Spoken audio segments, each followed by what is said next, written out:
Hello everyone. तो कैसे हैं आप सब? उम्मीद करते हैं अच्छे होंगे। आज हम लोग इंट्रोडक्शन का लास्ट क्लास करने वाले हैं। इंट्रोडक्शन का तीसरा क्लास होगा। इससे पहले 2 इंट्रोडक्शन का क्लास हो चुका है, जिसमें हम लोग बायोलॉजी क्या है तो बताया गया कि सजीवों का अध्ययन ही बायोलॉजी कहलाता है। तो आखिर सजीव किसे कहेंगे? तो सबसे फर्स्ट बताया गया था कि सजीव जो होता है उनका शरीर कोशिकाओं से बना होता है। उसके बाद बताए थे सजीवों में कोशिकीय संगठन होना चाहिए, सजीवों के कोशिका में जीव द्रव्य उपस्थित होना चाहिए। तीसरा बताए थे सजीवों की कोशिका में मेटाबॉलिज्म होना चाहिए। एंड जो चौथा बताया गया था कि सजीव के अंदर पोषण की क्रिया होना चाहिए। पांचवा में बताए थे सजीव में श्वसन होना चाहिए। छठा में हम लोग पढ़े थे कि सजीव के शरीर के अंदर उत्सर्जन की क्रिया होना चाहिए। और सातवां जो हम लोग पढ़े थे सजीवों में परिवहन होना चाहिए। इससे पहले 2 क्लास में इतना चीज के बारे में डिटेल में हम लोग अध्ययन कर चुके हैं। तो आइए आज हम लोग सीखते हैं 8वां कैरेक्टरिस्टिक, जिसे बोलते हैं संवेदनशीलता, सेंसिटिविटी। सेंसिटिविटी कहा जाता है। क्या होता है सेंसिटिविटी? तो हमारे चारों ओर के वातावरण में जो बदलाव होते हैं और उस बदलाव को पहचान कर उसके प्रति जो हमारा प्रतिक्रिया होता है, यही कहलाता है संवेदनशीलता। आइए हम लिख देते हैं, उसके बाद समझाते हैं संवेदनशीलता क्या होता है। चारों ओर के वातावरण में होने वाले बदलाव को पहचानना, चारों ओर के वातावरण में होने वाले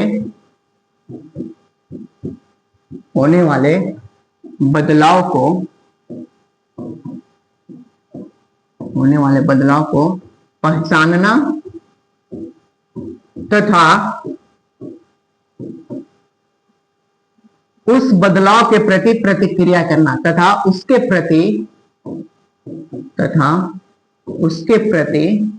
प्रतिक्रिया करना। प्रतिक्रिया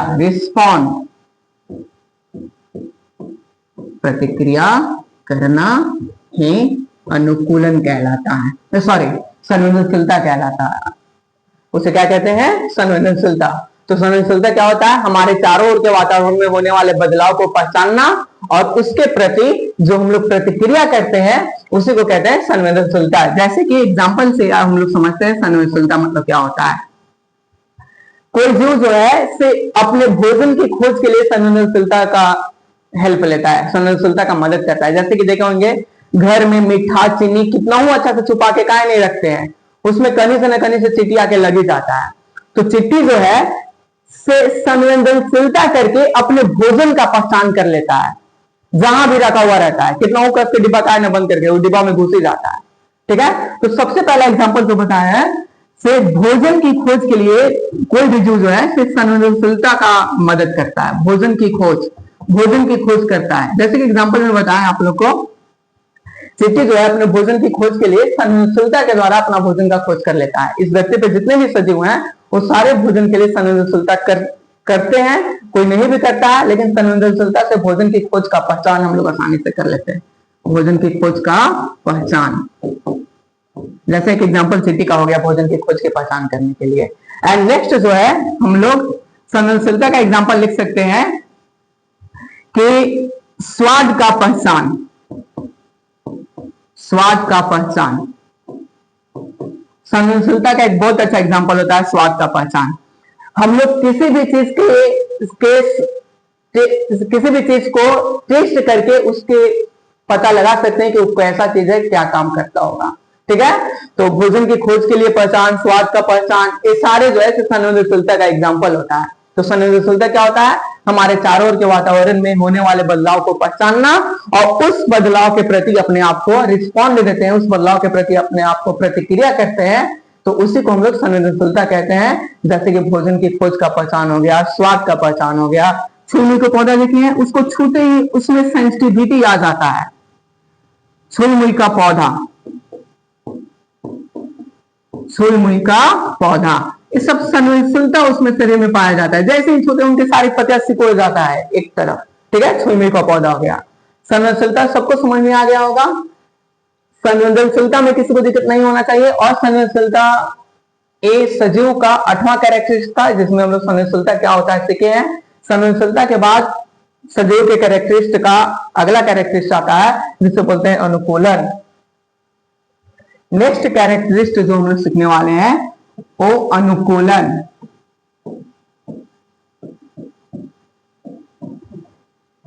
अनुकूलन, एडेप्टेशन होता है इसका इंग्लिश, अनुकूलन। आइए समझते हैं अनुकूलन क्या होता है। अनुकूलन है अपने चारों ओर के वातावरण में अपने आप को ढाल लेना ही। कोई भी सजीव अपने आप को ढाल लेता है तो यह कहलाता है अनुकूलन। पहले लिखते हैं उसके बाद समझाते हैं। अपने चारों ओर के वातावरण में खुद को ढालना, अपने चारों ओर के वातावरण में खुद को ढालना, खुद को ढालना। अपने चारों ओर के वातावरण में कोई भी सजीव जो है अपने आप को ढाल लेता है तो यह क्रिया कहलाता है अनुकूलन, एडेप्टेशन कहलाता है। एग्जाम्पल के लिए जैसे कि समझते हैं हम लोग, कभी देखेंगे खेत जब कोड़ाता है तो उसमें कई सारे बेंग जो है निकलने लगते हैं, ठीक है। तो जो है अपना खाना पीना लेके सब मिट्टी के अंदर चले जाते हैं, ठीक है। वो मिट्टी के अंदर अनुकूल हो जाते हैं जाकर के, अपने चारों ओर के वातावरण में और खुद को नहीं ढाल पाते इसलिए वो अपने मिट्टी के अंदर चले जाते हैं। लेकिन अनुकूलन क्या होता है, अपने चारों ओर के वातावरण में जब कोई भी जीव जो है, कोई भी सजीव जो है अपने आप को ढाल लेता है तो यह क्रिया कहलाता है यह क्रिया कहलाता है अनुकूलन, एडेप्टेशन कहलाता है यह क्रिया। जैसे कि बरसात के दिन में देखे होंगे, बरसात के दिन में बहुत बड़ा बड़ा बेंग आ जाता है क्योंकि बरसात का मौसम जो है उस बड़े बड़े बेंग के लिए अनुकूलन की परिस्थिति आ जाता है। लेकिन जैसे ही बरसात खत्म होता है वो बेंग कहाँ चला जाता है, सब वो बेंग सारे मिट्टी के अंदर चले जाते हैं। तो बेंग के लिए बरसात का मौसम जो हो गया अनुकूलन का मौसम हो गया। जैसे ही बरसात खत्म होता है वो सारे बेंग पानी से कहीं चले जाते हैं, मिट्टी के अंदर दब जाते हैं, वो मिट्टी के अंदर अपना अनुकूलन बना लेते हैं। तो उनका वातावरण जो है सब बरसात के मौसम में पानी हो गया, अनुकूलन की परिस्थिति। और जब जैसे ही बरसात खत्म होता है तो अनुकूलन की परिस्थिति उनका मिट्टी के अंदर वो अपने चले जाते हैं, यही कहलाता है अनुकूलन। और एक एग्जांपल के साथ हम लोग समझते हैं। अमीबा का नाम सुने होंगे सभी लोग। अमीबा जो होता है एक सूक्ष्मजीव होता है। अमीबा जो है साधारणतः जब सामान्य वातावरण जब रहता है, अनुकूलन की स्थिति रहता है तो अमीबा आसानी से अपना जीवन यापन करता है, कोई दिक्कत नहीं होता है अमीबा को। अनुकूलन की स्थिति में आसानी से जीवन व्यतीत करता है। लेकिन जैसे ही अमीबा का के लिए ये अनुकूलन की स्थिति खत्म हो जाता है, प्रतिकूल परिस्थिति आ जाता है, प्रतिकूल परिस्थिति आ जाता है तो अमीबा जो है अपने चारों ओर अमीबा अपने चारों ओर एक आवरण तैयार कर लेता है जिसे हम लोग बोलते हैं सिस्ट। अमीबा अपने आसपास के वातावरण को ढाला कि नहीं, सबसे पहले अमीबा के लिए अनुकूल परिस्थिति था तो आसानी से जिंदा रहता था। लेकिन जैसे ही अमीबा के लिए बाहरी वातावरण का प्रतिकूल परिस्थिति आ गया तो जिंदा रहने के लिए अपने चारों ओर एक आवरण तैयार कर लिया जिसे बोलते हैं सिस्ट। तो अमीबा जो है अपने चारों ओर के वातावरण में खुद को ढाल लिया, यही कहलाता है अनुकूलन। जब कोई भी सजीव अपने चारों ओर के वातावरण में खुद को ढाल लेता है, आसानी से जीवन यापन करता है, तो इसे हम लोग अनुकूलन कहते हैं। क्लियर होगा सबको अनुकूलन। ये सजीवों के कैरेक्टरिस्ट का जो है 9वां कैरेक्टरिस्ट हो गया। 9 कैरेक्टरिस्ट हम लोग सीख चुके हैं सजीवों के क्या क्या होते हैं। अब इसके बाद आते हैं 10वां कैरेक्टरिस्ट जिसको बोलते हैं, जिसे कहा जाता है जीवन चक्र, लाइफ साइकिल। जीवन चक्र, लाइफ साइकिल, लाइफ साइकिल ये 10वां कैरेक्टरिस्ट हो गया सजीवों का। सजीवों का 10वां कैरेक्टरिस्ट हो गया जीवन चक्र, लाइफ साइकिल। क्या होता है जीवन चक्र? किसी भी सजीव के जीवन काल में जो बदलाव होते हैं उस बदलाव की श्रृंखला को जीवन चक्र कहा जाता है। फिर से क्या बोलते हैं, किसी मनुष्य के जीवन काल में जितने भी बदलाव आते हैं उस सारे बदलाव की श्रृंखला को जीवन चक्र कहा जाता है। कोई भी सजीव, मनुष्य बोला गया था, कोई भी सजीव के जीवन काल में जो भी बदलाव आते हैं उस बदलाव की श्रृंखला को हम लोग जीवन चक्र कहते हैं। तो यहां पास लिख देते हैं जीवन चक्र का मतलब क्या होता है, सजीवों के जीवन काल में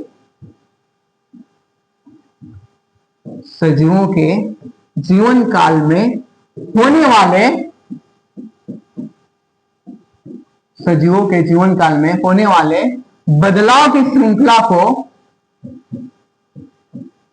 बदलाव की श्रृंखला को,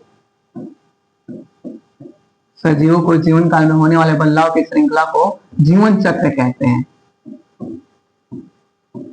जीवन चक्र कहते हैं। सजीवों के जीवन काल में जो जो बदलाव आते हैं वो बदलाव की श्रृंखला, उस बदलाव का जो श्रृंखला बनता है उस बदलाव की श्रृंखला को हम लोग जीवन चक्र कहते हैं। एक एग्जांपल के साथ समझाते हैं जीवन चक्र क्या होता है। जैसे कि अगर हम लोग एक सजीव ले लिए पौधा, पौधा का जीवन चक्र अगर हम लोग जान लें क्या होता है पौधा का जीवन चक्र, आइए हम लोग समझते हैं पौधा का जीवन चक्र क्या होता है। तो पौधा सबसे पहले बीज बनता है।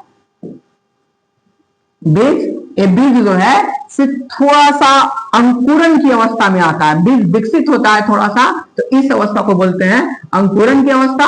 अंकुरन की अवस्था के बाद जो है से बीज जो है से पौधा का रूप धारण करता है। पौधा के बाद बीज पुनः पौधा में क्या लगते हैं, फल लग जाते हैं, और फल से पुनः क्या प्राप्त होते हैं, बीज प्राप्त होते हैं, बीज। तो यही क्रिया क्या है जो है से पौधा का जीवन चक्र कहलाएगा। पौधा के जीवन चक्र में इतने सारे बदलाव हैं। सबसे पहले वो बीज था, बीज के बाद अंकुरन की अवस्था में आया पौधा, अंकुरन की अवस्था के बाद फिर से पौधा बना, पौधा में फल लगे और फल के अंदर फिर से बीज बने। यही पौधा का जीवन चक्र हो गया। पौधा के जीवन चक्र में ऐसे ऐसे बदलाव आते हैं। नेक्स्ट एग्जांपल समझते हैं तितली का जीवन चक्र।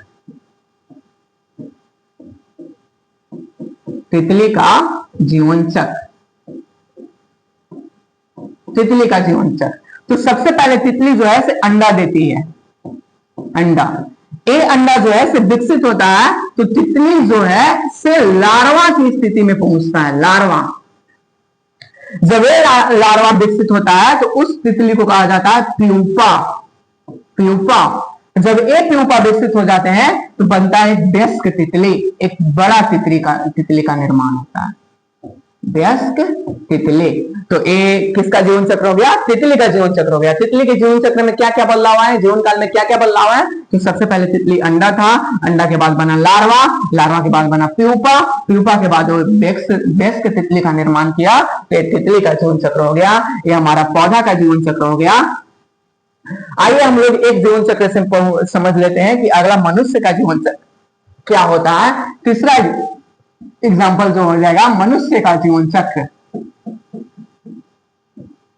मनुष्य का जीवन चक्र, मनुष्य के जीवन चक्र जो है तो मनुष्य के जीवन में काल में क्या क्या बदलाव आते हैं उसे मनुष्य के जीवन चक्र कहेंगे हम लोग। तो सबसे पहले मनुष्य जो है, मनुष्य का निर्माण जो है दो कोशिकाओं से होता है। एक स्पर्म की कोशिका होता है और एक अंडाणु की कोशिका होता है। स्पर्म की कोशिका मेल के पास और अंडाणु की कोशिका पाया जाता है फीमेल के पास। जब ये दोनों आपस में निषेचन की क्रिया करते हैं, निषेचन की क्रिया करते हैं तो बनता है युग्मनज। युग्मनज, ये युग्मनज विकसित हो जाते हैं तो बनाते हैं भ्रूण। ये भ्रूण विकसित होकर कहलाते हैं भ्रूणपोष। भ्रूणपोष, ये भ्रूणपोष जब विकसित होते हैं तो ये बनता है एक स्मॉल बेबी। Small baby. ये जो मनुष्य का जीवन चक्र, मनुष्य का जो जीवन चक्र है, मनुष्य के जीवन काल में जो बदलाव है ये माता के गर्भ के भीतर होता है। गर्भ के भीतर जब हम लोग माता के गर्भ में थे तो उस समय हम लोग के जो जीवन काल में बदलाव हुए थे वो ऐसे हुए थे। सबसे पहले पापा के पास स्पर्म की कोशिका था, मम्मी के पास अंडाणु की कोशिका थे। ये दोनों जब आपस में मिले थे, निषेचन क्रिया किए थे तो बनाए थे युग्मनज। युग्मनज से विकसित होकर भ्रूण बना था, भ्रूण से बना था भ्रूणपोष, भ्रूणपोष से एक स्मॉल बेबी का निर्माण हुआ था। जब ये स्मॉल बेबी माता के गर्भ से बाहर आ जाते हैं तो उस अवस्था को कहा जाता है, माता के गर्भ से जो कोई शिशु बाहर आ जाता है तो उस अवस्था को कहा जाता है शैशवा अवस्था। शैशवा अवस्था, इसको साथ में भी एक साथ भी लिख सकते हैं, कोई दिक्कत नहीं है। शैशवा अवस्था के बाद जो है कोई भी सजीव जो मनुष्य जो है से पहुंचता है बाल्यावस्था। बाल्यावस्था, इस बाल्यावस्था के बाद मनुष्य जो है पहुंचता है किशोरावस्था में। मनुष्य के जीवन काल में सारे बदलाव आ रहे हैं। किशोरावस्था, किशोरावस्था के बाद मनुष्य जो है पहुंच जाता है युवा अवस्था में। युवा अवस्था, ये युवा अवस्था के बाद मनुष्य पहुंचता है प्रौढ़ की अवस्था में, प्रौढ़ की अवस्था, इस प्रौढ़ की अवस्था के बाद मनुष्य की हो जाती है मृत्यु। तो ये किसका जीवन चक्र हो गया? ये मनुष्य का जीवन चक्र हो गया। ये माता के गर्भ के भीतर, और ये सारे जीवन चक्र जो होते हैं माता के गर्भ से जब बाहर आ जाते हैं, गर्भ से बाहर, तो ये जो जीवन चक्र है गर्भ से बाहर की ओर हमारा जीवन काल में ऐसे बदलाव होते हैं। तो सबसे पहले हम मनुष्य के जीवन चक्र में सीखे, हम लोग का निर्माण स्पर्म और नाभिक कोशिका से होते हैं, दोनों मिलते हैं मनुष्य से बनाते हैं, मनुष्य से भ्रूण, भ्रूण से भ्रूणकोश, और भ्रूणकोश से एक स्मॉल बेबी बनता है। ये सारे बदलाव मनुष्य माता के गर्भ के भीतर हो रहा है, और ये सारे बदलाव जो है मनुष्य के जीवन काल में गर्भ से बाहर हो रहे हैं। जैसे कि शैशवावस्था में हम लोग छोटे रहते हैं, अपने पैर पे खड़े भी नहीं होते, चलते भी सही से नहीं है शैशवावस्था में, लेकिन अब शैशवावस्था के बाद बाल्यावस्था में पहुंचते हैं, जिसमें हम लोग चलना स्टार्ट करते हैं, खेलना कूदना स्टार्ट करते हैं। किशोरावस्था में जैसे यहाँ पे मनुष्य में बदलाव दिखने लगता है, मनुष्य में फीमेल में अलग बदलाव आते हैं, मेल में अलग बदलाव आते हैं। किशोरावस्था में मेल का दाढ़ी मूंछ बाहर आने लगता है, ठीक है। और जो युवा अवस्था में पहुंचते हैं तो उस समय शरीर में अलग बदलाव, युवा अवस्था में हमारे शरीर की हाथ पैर की मांसपेशियां जो है बहुत मजबूत हो जाती है, और प्रौढ़ की अवस्था में सारे अंग जो है, सारे ऑर्गन जो है धीरे धीरे काम करना असक्रिय होते हैं, मतलब काम करना कम कर देते हैं। उसके बाद हम लोग की क्या हो जाती है? मृत्यु। तो ये सारे मनुष्य के जीवन काल में ये सारे बदलाव हो रहे हैं मनुष्य, और ये कहलाएगा मनुष्य का जीवन चक्र। तो अभी जीवन चक्र का मतलब हम क्या बताएं कि जिस सजीवों के जीवन काल में जो होने वाले बदलाव को जीवन चक्र कहा जाता है। एक पौधा का जीवन चक्र के बारे में समझाया गया, तितली का जीवन चक्र के बारे में समझाया गया, एंड नेक्स्ट जो हम लोग समझाए मनुष्य का जीवन चक्र। सॉरी, हाँ ठीक है, मनुष्य का जीवन चक्र तीसरा एग्जाम्पल था, तीसरा नंबर पॉइंट नहीं है, तीसरा एग्जाम्पल था। फर्स्ट, सेकंड और थर्ड एग्जाम्पल जो हम लोग सीखे हैं, एग्जाम्पल नंबर तीसरा वो सीखे मनुष्य का जीवन काल, मनुष्य का जीवन चक्र, सॉरी जीवन काल नहीं, जीवन चक्र। आशा करते हैं सबको यहां तक समझ में आया होगा मनुष्य का जीवन चक्र क्या होता है। और इससे पहले जितने भी सजीव के कैरेक्टरिस्टिक पढ़े हैं वो सारे समझ में आया होगा। आज इंट्रोडक्शन का ये लास्ट क्लास था, और इंट्रोडक्शन यहीं पर खत्म होता है बायोलॉजी का। अब हम लोग अगला क्लास में सीखेंगे बायोलॉजी के सिलेबस के बारे में। बायोलॉजी में क्या क्या हम लोग पढ़ेंगे सिलेबस में, और बायोलॉजी को कैसे खत्म करेंगे। सिलेबस के अंतर्गत सबसे पहले क्या चीज पढ़ाया जाएगा, उसके बाद कौन से टॉपिक पढ़ाया जाएगा, अगला क्लास में बताएंगे कि बायोलॉजी के कौन से सिलेबस को, कौन से चैप्टर को हम लोग स्टार्ट करने वाले हैं, और उसमें क्या क्या सिलेबस रहेगा, कैसे कैसे हम लोग पढ़ाई करेंगे। तो आज के लिए इतना ही। आशा करते हैं सबको समझ में आया।